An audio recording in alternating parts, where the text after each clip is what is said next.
አንዱ ላነሳው ፈልገው በዘመናችን ይሄ አመሳሳይና አስመሳይ አምልኮ አንዱ በውስጡ የሚይዘው ራስን ከማምለክ ሌላ መሪዎችን ማምለክ ሳናውቀው መሪዎችን ማምለክ የሰው የሴሌብሪቲ ፎቶ የምትለጥፉ ሰዎች የፓስተሮችን ፎቶ የምትለጥፉ ሰዎች በራሳችሁ ፕሮፋይል ላይ what's the meaning ትርጉሙ ምንድነው ከጌታ በላይ ስለ ፓስተሮቻችሁ የምታወሩ ሰዎች ስለ ነብዮቻችሁ የምታወሩ ሰዎች ስለ አፖስትል እንትና የምታወሩ ሰዎች አረ ስለ ጌታ አውሩ መሪዎችን ማምለክ ከመጽሐፍ ቅዱስ ይልቅ መጋቢን ማምለክ ከመጽሐፍ ቅዱስ በላይ ነቢያትን ወይንም ዘማሪን ይሄ ጣዖት አምልኮ ነው ወገኖቼ ሆይ ክብርም ምስጋናም ኃይልም ስልጣንም ያለው እሱ ብቻ ነው ክብር የሱ ነው ስልጣን የሱ ነው ኃይል ያንተ ናትና ክብር ለዘላለሙ አሜን ብለን ሁሌ የምንጨርሰው ለሱ ነው ለዚህ ክብሩ መነካት የለበትም እያልኩና እየሞገትኩኝ ነው ስለዚህ የዘመናችን አስመሳይ አምልኮዎች እነዚህን ይይዛሉ ያለ እውነት የሆነ ስሜታዊነት እውነት አልባ ስሜታዊነት በኢንተርቴይንመንት የሚመራ አምልኮ ያለ ቅድስና የሚቀርብ የሙዚቃ ፕሬዘንቴሽኖች ያለ ንስሐ የሚቀርብ አምልኮ ራስን ማምለክ ወይንም ራስን ከሚገባ በላይ ማጀገን ወይንም ደግሞ መሪዎችን ማጀገን ስለ መሪዎች ከሚገባ በላይ ማራገብ ነው ይሄ የሰይጣን የሚወደው ነገር ነው ሰይጣንን የሚያስፈቱ አምልኮዎች አሉ እነዚህ ነገሮች ልንገራችሁ መቼም ኔጌቲቭን ብቻ ነገርከን እንዳትሉኝ ሰይጣን ትጥቁን የሚያስፈቱ አምልኮዎች 7 ናቸው ከነዚህ አንዱ ልንገራችሁ በጉን የሚያከብር አምልኮ በጉ ስል የታረደው በጌ ናዝሬቱ ኢየሱስን የሚያከብር አምልኮን አይወደውም ኢየሱስ ሲባል ይዘገንነዋል ኢየሱስ ሲባል በቃ ይቀፈዋል አይፈልገውም ኢየሱስ የሚባለውን ስም ኢየሱስን የሚያከብር ኢየሱስ ተኮር አገልግሎት ኢየሱስ ተኮር መዝሙር ኢየሱስ ተኮር ስብከቶች ኢየሱስ ተኮር ፌሎሺፖችን ይጸየፋቸዋል አይፈልጋቸውም ስለዚህ ሰይጣን ደግሞ በእነሱ ነው የሚዋረደው ስለዚህ ኢየሱስ ክርስቶስን ማዕከል ያደረገ አምልኮ ምን ያደርጋል ሰይጣናዊ ፕሬሰንሶችን ያባርራል አጋንንቶችን ያባርራል በቤተ ክርስቲያናችን ውስጥ የህብረታችን ምክንያት ምን መሆን አለበት አሁንም ኢየሱስ መሆን አለበት የጓደኝነታችሁ ማዕከል ኢየሱስ መሆን አለበት ቸርች የምትሄዱት ለፓስተርዬ ብላችሁ አይደለም ቸርች የምትሄዱት ለኢየሱስ ነው የምትሄዱት ለወንጌል ነው የምትሄዱት ለቃሉ ነው የምትሄዱት ስለዚህ ከሰው ጋር አይደለም መጣበቅ ያለባችሁ ከጌታ ጋር ነው ልትጣበቁ መጀመሪያም ያስፈልገው ለዚህ በጉን የሚያከብር አምልኮ ራእይ 5 ላይ የምትመለከቱት አይነት ታርደሃልና ኢየሱስ ከነገድ ከቋንቋ ዋሽተህናልና ኢየሱስ እሺ ክራይስት ፎከስድ የሆኑ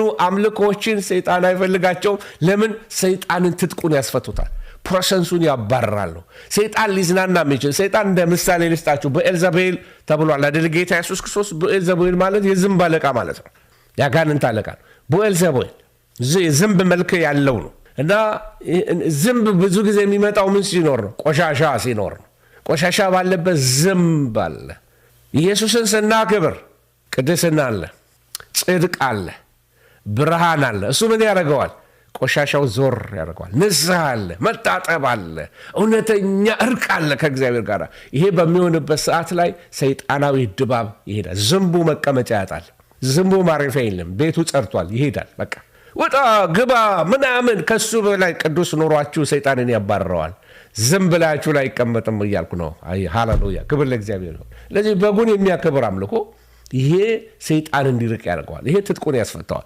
ሁለተኛውን ነጥብ ላሳያችሁና ሁለተኛው ሰይጣንን ትጥቅ የሚያስፈታው አምልኮ ምንድነው ካላችሁኝ ሁለተኛው በመንፈስና በእውነት የሚደረግ አምልኮ ነው ይሄ በዮሐንስ 4 ላይ ጌታችን የተናገረውን ታስተውሳላችሁ እግዚአብሔርን የሚያመልኩት በመንፈስና በእውነት ሊያመልኩት ይገባል እንደዚህ ብሎ የተናገረዋል እናንተ አነቡት እሱ እና እዛ ላይ እየተናገረ ያለው እውነተኛ አምልኮ ወይ መንፈሳዊነት ሲል በመንፈስ ሲል በቅንነት በመገዛት ማለት ነው በእውነት ሲል በቃሉ ማለት ነው እሺ ሁለቱንም አያይዞታል ቃሉንና መንፈስን አያይዞታል መንፈስ ቃል ሁለቱን ሚዛን ያደረገ ማለት ነው በቃል ተመስርተን በእውነት ተመስርተን በመንፈስ እናመልካለን መንፈስ እየመራን በእውነት ሚዛን እግዚአብሔርን እናመልከዋለን እውነትን የጣሰለታ አምልኮ አይደለም ቃሉን ተላልፎ አምልኮ የለም ሌላው ሶስተኛው ነገር ላሳያቸው የምፈልገው ሰይጣንን ትጥቅ የሚያስፈታው አምልኮ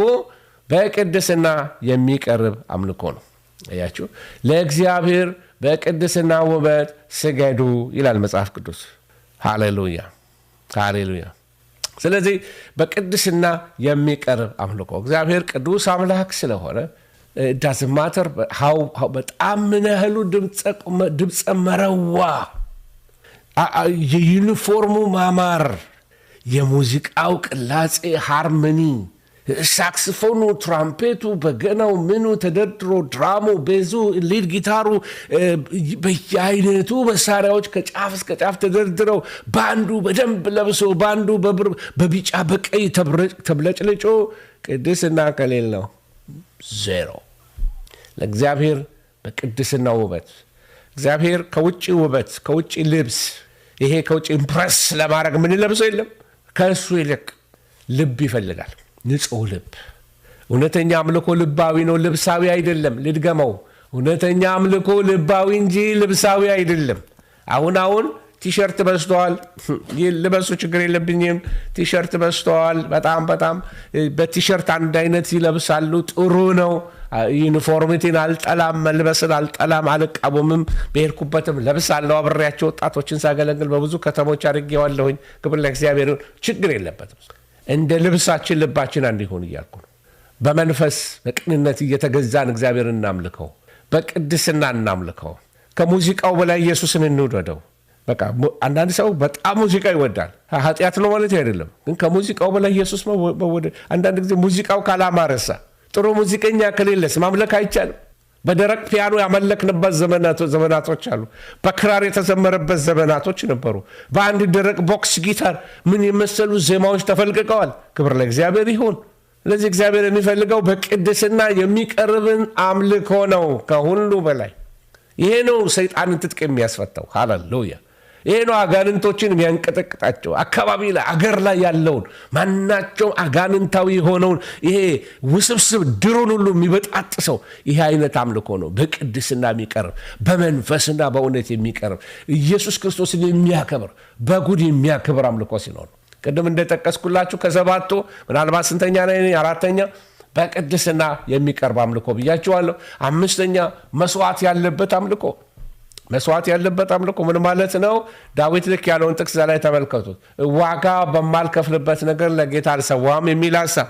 ያለ ዋጋ ይሄንን አውድማውን ውሰድ ሲለው ኖ ለአምላኬ ያለ ዋጋ አላረግም ብሎ ዋጋ ከፈለ ይላል። ኢንቴግሪቲውን ያሳያል፣ ጨዋነቱን ያሳያል። ልክ እንደዚሁ ሁሌ ተመችቶን አይደለም፣ ሁሌ ደልቶን አይደለም። በእንግሊዝኛ ሳክሪፋይስ ኦፍ ፕሬይዝ የሚል ቃል አለ። ሳክሪፋይስ ኦፍ ፕሬይዝ ማለት ምን ማለት ነው? ዋጋ የተከፈለበት አምልኮ ማለት ነው። ሳክሪፋይስ ምን ሳክሪፋይስ አድርገን ነው የምስጋና መስዋዕት የምንለው? መስዋዕት ያደረግነው ምንድን ነው? ምን ኮስት አድርጎናል? ምን ዋጋ አስከፍሎናል? ያ ዝማሬ አያቸው፣ ያ አገልግሎት ሳክሪፋይስ ኦፍ ፕሬይዝ ነው ወይ? አንዳንድ ሰው በቃ አይደለም ለቤተ ክርስቲያን የሚያደርጋት ትንሽ ነገር ሁሉ በጣም ቢግ ዲል አድርጎ ያቀርበዋል። ነገር ግን ሳክሪፋይስ ያለበት እየተደበደቡ እየተጠሉ እየተራቡ ሁሉን እያጡ እግዚአብሔርን ያመልኩ ነበር። ወይኒ ቤት ሆኖ ቁስላቸው እንደዛ እየቆሰለ የምን መዝሙር ነው? ዝም ብዬ በሽታዬን ባስታመም ይሻለኛል የሚል ነው። ኖ ለጳውሎስና ለሲላስ የነበረው ግን ምን ነበረ? ሳክሪፋይስ ኦፍ ፕሬይዝ። እያመማቸው ዘመሩ፣ ተደብድበው ዘመሩ፣ ቁስላቸውን አጠበላቸው የሚለው መጽሐፍ ቅዱስ ነው። ቆስለው ዘመሩ፣ ተጎድተው ዘመሩ። ሙድ ላይ አይደለሁም አላሉ። ዛሬ ቸርች እንሂድ፣ ሙድ ላይ አይደለሁም፣ ዛሬ ተኛል ነው፣ አልሄድም ቸርች። ሳክሪፋይስ ኦፍ ፕሬይዝ፣ ዋጋ ሳይከፈልበት ምን አይነት አምልኮል? በንስሐ የሚቀርብ አምልኮ። ሌላው ስንተኛ ላይ ነኝ? ሰባተኛ ነኝ ባልሳሳት፣ ስድስተኛ በንስሐ የሚቀርብ አምልኮ። ንስሐ ለእግዚአብሔር በቃ የተመቸን ያደርገናል። ንስሐ እንደተጣጠበ ቤት ንጹህ ያደርገናል። ንስሐ ከእግዚአብሔር ጋር መንገዳችን ተስተካክሏል። ስናዜምም የሚሞግተን ህሊና የለም፣ የሚዋቀሰን ህሊና የለም። ንጹህ ነው ህሊናችን። ለምን? በደሙ ታጥበናል። እግዚአብሔር ስም የተባረከው። ሰባተኛው በመታዘዝ የሚገለጥ አምልኮ አለ። ይሄ በቃ ከሁሉ የላቀ አይነት አምልኮ ነው። ልክ አብርሃምን ምሳሌ መስጠት እንችላለን። አባታችን አብርሃም በቃ አንድያ ልጁን አንድ ልጅህን ሰዋልኛል። ሞሪያ ተራራ ላይ ሰዋይ። ይሄ የመታዘዝ አምልኮ ኪዳን ሲያመጣ ታያላችሁ። በራሴ ማልኩ ይላል እግዚአብሔር ተባለለት። በቃ አብርሃምን እየባረኩ ባርከዋለሁ፣ ለበረከት አድርገዋለሁ። በቃ የምድር ወገኖች ሁሉ በአንተ ይባረካሉ፣ የሚባርኩ ይባረካሉ፣ የሚረግሙ ይረገማሉ። በቃ ብሎ እግዚአብሔር አነሳና ራስ አደረገው። አለቀ። የመታዘዝ በረከት ነው። በመታዘዝ እግዚአብሔር ደስ ይለዋል። በመዝሙር ብቻ አይደለም፣ ስንታዘዘው አምልኮ ነው። ክብር ለእግዚአብሔር ይሁን። እግዚአብሔር ሚለንን ስናደርግ፣ ቃሉ ሚለንን ስናደርግ፣ ባለመታዘዝ የምናደርገው ነገር ከሆነ ግን ምናልባት ለራሳችን ሌላ ዴፊኒሽን ፈጥረናል ማለት ነው።